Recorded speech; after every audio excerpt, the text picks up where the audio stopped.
Génesis, ayer y hoy, aprendiendo del pasado. Génesis, ayer y hoy. Hola, buenos días.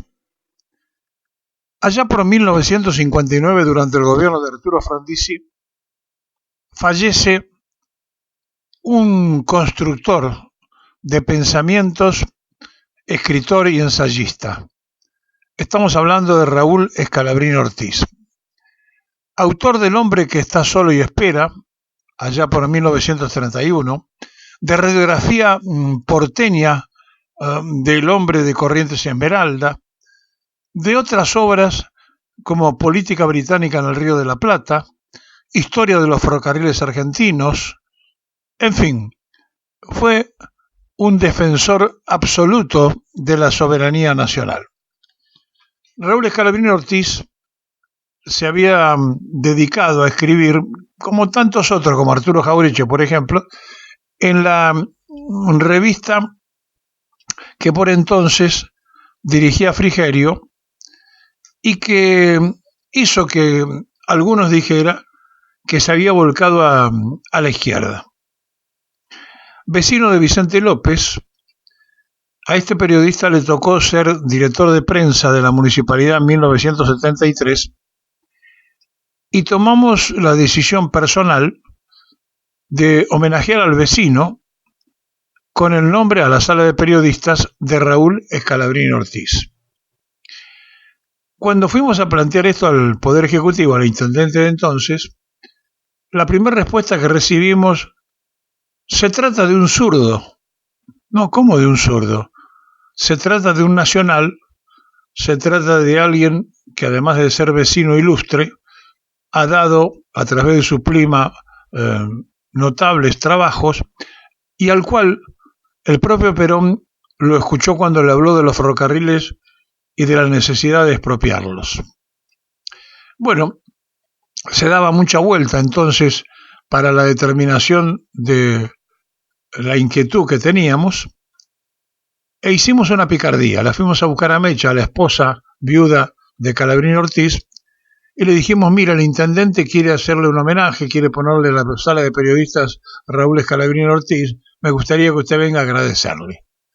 Y así, cuando el intendente no se imaginaba, la atendió a la señora y ella, agradeciéndole, y el intendente no tuvo más remedio que decir no, de ninguna manera, y le pudimos poner finalmente a la sala de periodistas de la municipalidad en 1973 el nombre de Raúl Scalabrini Ortiz.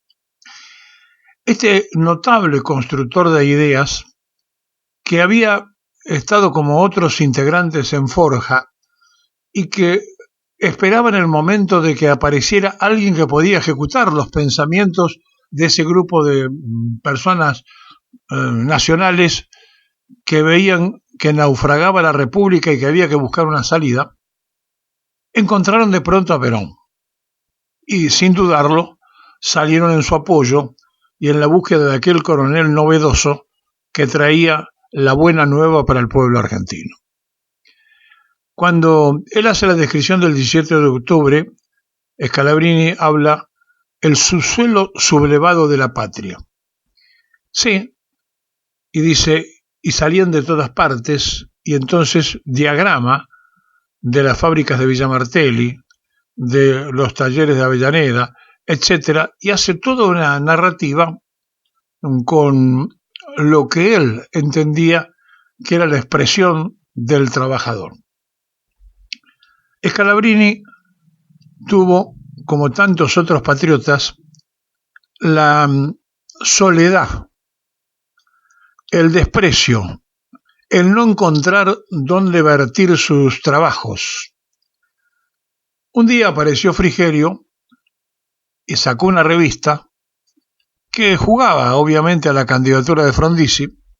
Ambos, tanto Frondizi como Frigerio, venían de ser partícipes del comunismo, porque integraron entidades que manejaba el Partido Comunista, y fueron convocados a escribir en esa revista de Frigerio, Jauretche, él y tantos otros. Y claro, era imposible poder entender de que estábamos hablando de un hombre de pensamiento nacional y que hacía el desarrollo donde podía, escribía donde podía, porque no todos le querían publicar. Integró ese grupo de forja donde la construcción de cada uno de sus integrantes era la esperanza de la realización de un proyecto nacional, hasta que apareció Perón y se encolumnaron detrás del coronel.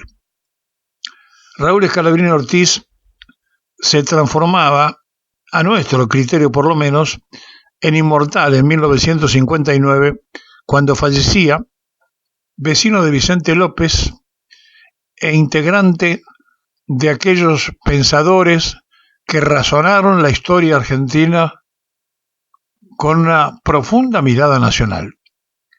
Raúl Scalabrini tuvo en un momento determinado de su vida que buscar, como tantos otros, dónde poder colocar sus artículos. Y lo hacía donde se lo querían publicar. Y por allí aparecía entonces en revistas que podían tener cierta tendencia y inmediatamente se lo catalogaba. Lo que buscaba Scalabrini era expresar su idea nacional donde pudiera, en un libro, en una revista, en un diario, en donde fuere. La desaparición de Scalabrini Ortiz, como de tantos otros patriotas, pasó casi desapercibida, casi ignorada. Ocurrió en 1959, en pleno gobierno de Arturo Frondizi, y quedó allí, en el olvido. Por suerte, en 1973, con el gobierno peronista que asumían Vicente López y nosotros como director de prensa, le pudimos poner a la sala Raúl Scalabrini Ortiz en homenaje a este ilustre vecino del distrito de Vicente López.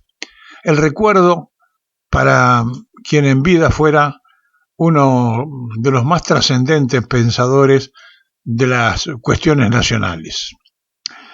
La esposa Mecha cierto día nos ofreció la biblioteca de Raúl.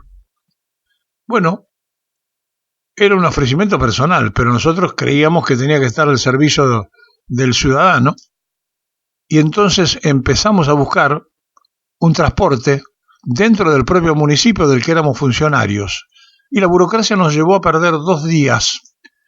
Cuando llegamos encontramos un candado en la puerta y los vecinos que nos decían: ya se fue la señora. ¿Y no sabe qué pasó con los libros? Sí, sé que los vinieron a buscar y se los llevaron. Por suerte, esa biblioteca fue a parar a mano de trabajadores, al personal superior jerárquico de los ferrocarriles, que tiene parte de aquello que nos había ofrecido Mecha, la viuda de Scalabrini Ortiz, y que nosotros queríamos generosamente que fuera de todo el consumidor de una biblioteca pública, y nos demoramos en la búsqueda, y cuando ella se terminó mudando, lo entregó al que lo aceptaba. Por eso, cuando pasan por al lado de uno las opciones históricas y la posibilidad de dejar testimonios, no hay que desaprovecharlo.